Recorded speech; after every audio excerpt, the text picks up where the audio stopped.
The air hung heavy, thick with the tension of a brewing storm. Dawn arrived, but it wasn't the usual chorus of car horns and street vendors hawking their wares. It was eerily quiet. The sun, usually a welcome guest, felt oppressive. Its heat, a cruel reminder of the sweat that would soon drench bodies, denied the relief of fans and air conditioners. Nigeria was on strike. The Nigerian Labour Congress had called for it, a giant flexing its muscles, bringing the nation to a standstill. Life, usually a vibrant dance on the streets of Lagos, Abuja, Kano, everywhere, had ground to a halt. Markets, usually bustling with haggling housewives and playful children, stood deserted. The rhythmic hum of generators, a constant soundtrack to Nigerian life, was silenced. Even the air seemed to crackle with uncertainty, a tangible manifestation of the anxieties gripping the nation.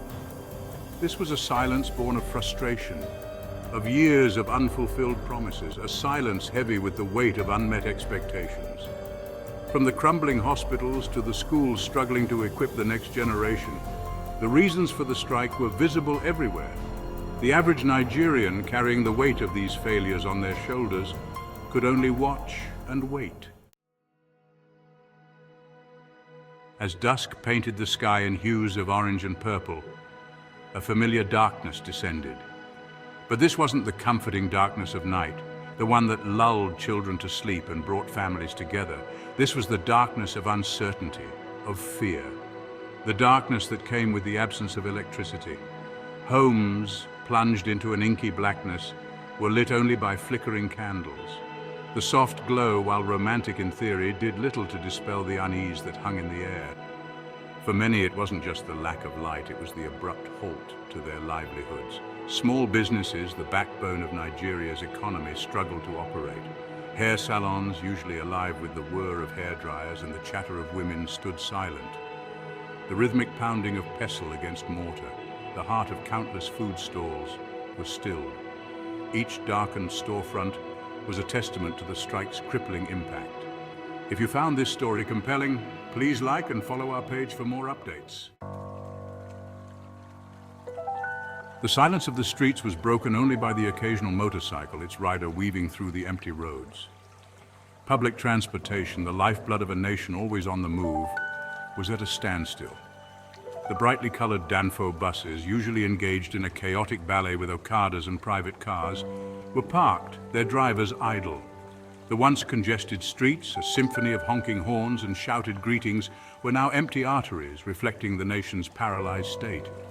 Even the skies, usually crisscrossed by the trails of airplanes connecting Nigeria to the world, were strangely vacant. The strike had grounded flights, leaving travelers stranded, their plans disrupted. Families, eagerly awaiting the return of loved ones from abroad, faced agonizing delays. Business deals, hinging on timely arrivals and departures, were left hanging in the balance.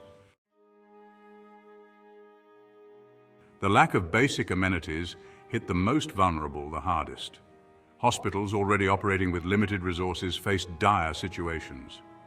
Patients, their faces etched with worry, endured the sweltering heat, their discomfort amplified by the lack of power.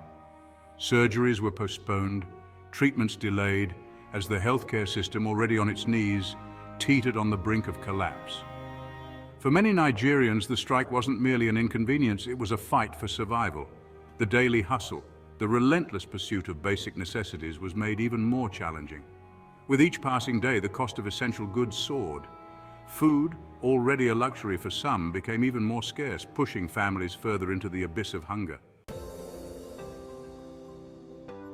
As the strike stretched on, the initial silence gave way to a chorus of frustration. From the cramped quarters of makeshift homes to the sprawling compounds of the wealthy, the sentiment was the same. Enough was enough. Nigerians, known for their resilience, their ability to find joy, even in the face of adversity, had reached their breaking point. The echoes of their frustration reverberated through the nation. On street corners, in marketplaces, and within the walls of homes, conversations revolved around the strike, its impact, and the need for change. The government, often perceived as detached from the realities of everyday Nigerians, was now forced to listen to the outcry of its people. The NLC strike, while disruptive, served as a stark reminder of the deep-seated issues plaguing Nigeria. It was a cry for help, a desperate plea for a better life. It was a call for the government to address the systemic failures that had pushed its people to the brink. This wasn't just about electricity or transportation. It was about the fundamental right to a decent life. It was about ensuring that every Nigerian had access to quality education, affordable healthcare, and opportunities to thrive. It was about building a nation where strikes were not a cry for help but a relic of the past.